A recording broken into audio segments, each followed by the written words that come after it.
शरद पूर्णिमा का व्रत रखने वाले मां लक्ष्मी की विधि विधान से पूजा करते हैं। मान्यता है कि आश्विन मास की पूर्णिमा को मां लक्ष्मी समुद्र मंथन से उत्पत्ति हुई थी। इस दिन मां लक्ष्मी का प्राकट्योत्सव मनाया जाता है। लोग इस दिन मां लक्ष्मी का व्रत करते हैं और उनकी पूजा करते हैं।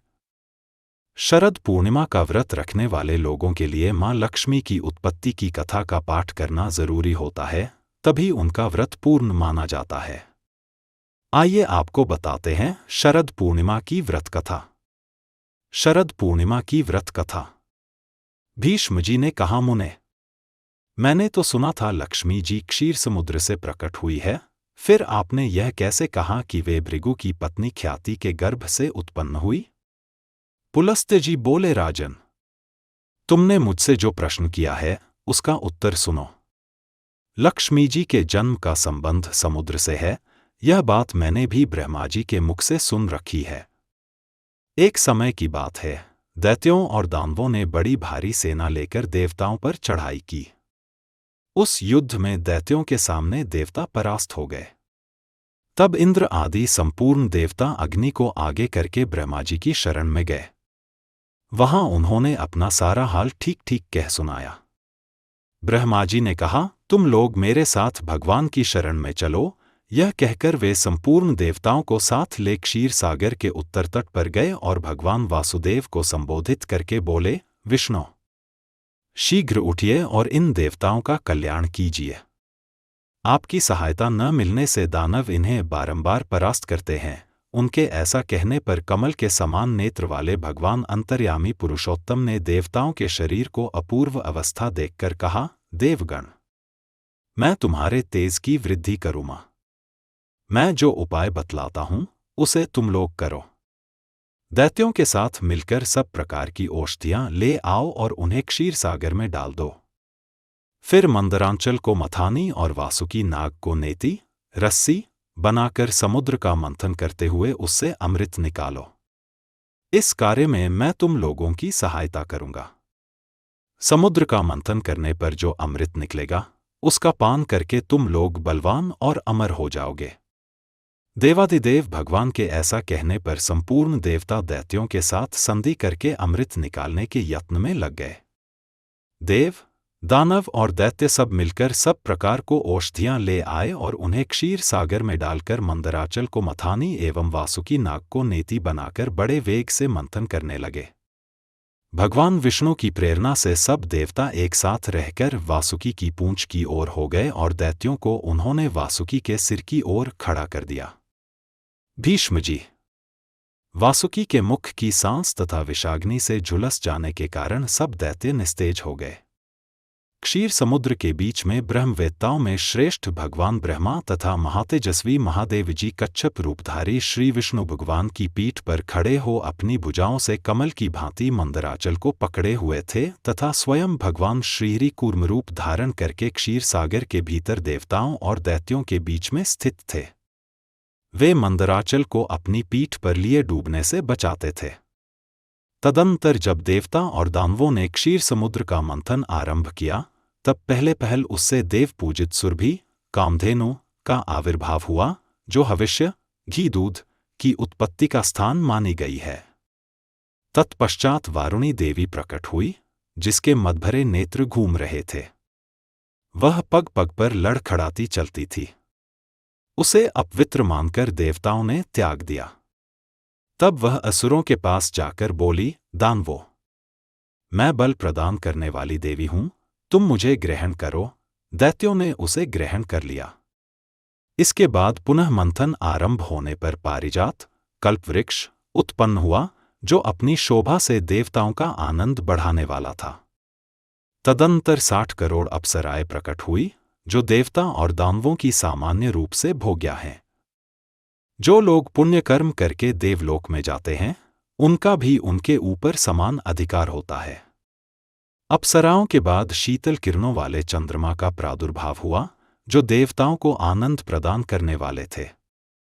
उन्हें भगवान शंकर ने अपने लिए मांगते हुए कहा, देवताओं, ये चंद्रमा मेरी जटाओं के आभूषण होंगे, तो मैंने इन्हें ले लिया। ब्रह्मा जी ने बहुत अच्छा कहकर शंकर जी की बात का अनुमोदन किया। तत्पश्चात कालकूट नामक भयंकर विष प्रकट हुआ। उससे देवता और दानव सबको बड़ी पीड़ा हुई। तब महादेव जी ने स्वेच्छा से उस विष को लेकर पी लिया। उसके पीने से उनके कंठ में काला दाग पड़ गया। तभी से वे महेश्वर नीलकंठ कहलाने लगे। क्षीर सागर से निकले हुए उस विष का जो अंश पीने से बच गया था, उसे नागों, सर्पों ने ग्रहण कर लिया। तदंतर अपने हाथ में अमृत से भरा हुआ कमंडलू लिए धन्वंतरि जी प्रकट हुए। वे श्वेतवस्त्र धारण किए हुए थे। वैद्यराज के दर्शन से सबका मन स्वस्थ एवं प्रसन्न हो गया।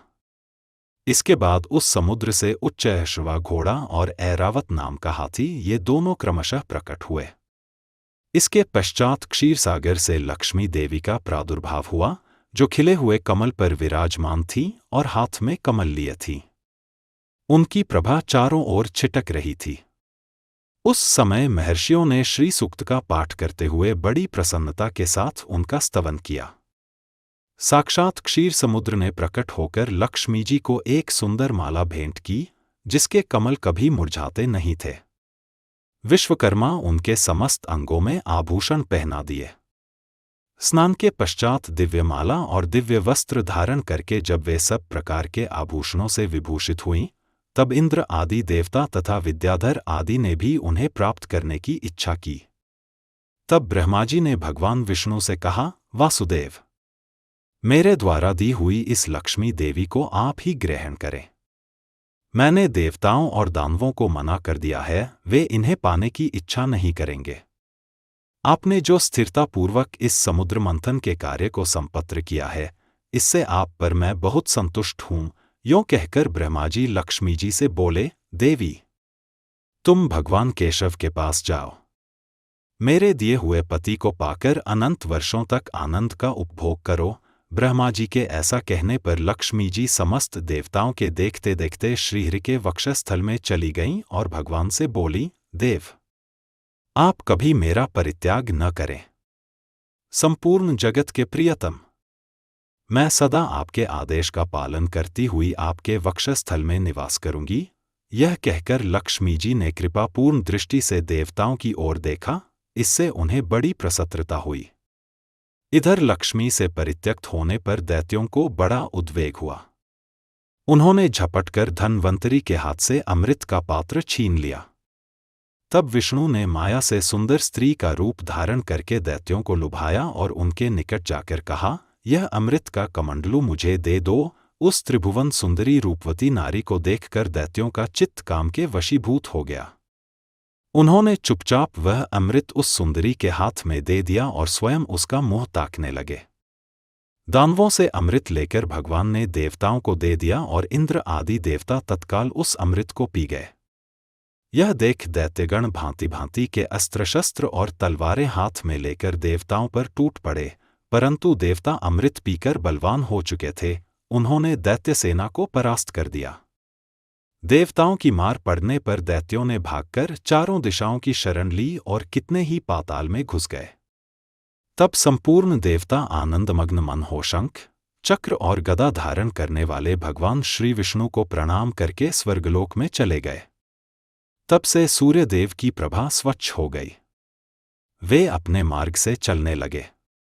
भगवान अग्निदेव भी मनोहर दीप्ति से युक्त हो प्रज्वलित होने लगे तथा सब प्राणियों का मन धर्म में संलग्न रहने लगा। भगवान विष्णु से सुरक्षित होकर समस्त त्रिलोकी श्री संपन्न हो गई।